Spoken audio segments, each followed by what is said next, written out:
નમસ્તે મિત્રો, આપનું સ્વાગત છે મારી ચેનલ પર. આજે આપણે વાત કરવાના છીએ એક બહુ ગંભીર ટૉપિક પર. શું તમે અને તમારા લાઈફ પાર્ટનર પહેલાં જેવું પ્રેમ અને લાગણી અને સંબંધો માણી નથી શકતા?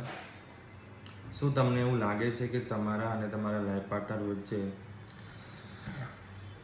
લાગણીઓની અને ભાવનાઓની જે છે એ દૂરી વધતી જાય છે? શું તમે પહેલાં જેવું રોમેન્સ અનુભવી નથી શકતા? આવું કેમ થાય છે? આવો જાણીએ આના કારણો. આજે આપણે વાત કરવાના છીએ ઇન્ટિમસી રિજુવિનેશન પર. ઇન્ટિમસી રિજુવિનેશન એટલે કે જાતીય જીવનમાં, એટલે કે પોતાના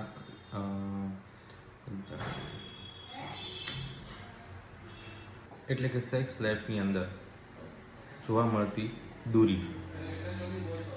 આવું થવાના કારણો ઘણા બધા છે, જેમ કે મોબાઈલનો ઉપયોગ, સોશિયલ મીડિયાનો ઉપયોગ, વ્યસ્ત જીવનશૈલી અને કમ્યુનિકેશનનો ગેપ. જીવનસાથીને આપણે સરખો સમય ના આપી શકીએ, એના લીધે બી ઇન્ટિમસીની અંદર તકલીફો આવતી હોય છે. આ તકલીફોને દૂર કરવા માટે આપણે શું કરી શકીએ? એક, ગુડ કમ્યુનિકેશન. તમારી કમ્યુનિકેશન સ્કિલ સારી હોવી જોઈએ. ઓપન અપ થવાનું. તમારા અને તમારા પાર્ટનર સાથે તમે જેટલું સારી રીતે ઓપન અપ થઈ શકશો, પોતાની ફિલિંગ્સ, પોતાના થોટ્સ, પોતાના ઇમોશન્સ જેટલા શેર કરી શકશો, એટલું જ તમારું અને તમારા લાઈફ પાર્ટનર વચ્ચે બોન્ડિંગ સારું થશે. એકબીજાને સમય આપો, એકબીજાને પોઝિટિવ ટચ કરો. ફિઝિકલ અફેક્શન પણ જરૂરી છે ઇન્ટિમસી વધારવા માટે. અને છેલ્લે અપ્રિશિએટ કરો.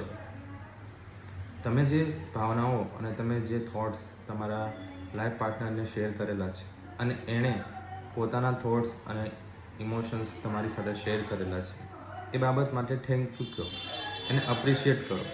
જેટલું તમે અપ્રિશિએટ કરશો એટલું જ તમારી વચ્ચે આ ઇન્ટિમસી વધશે.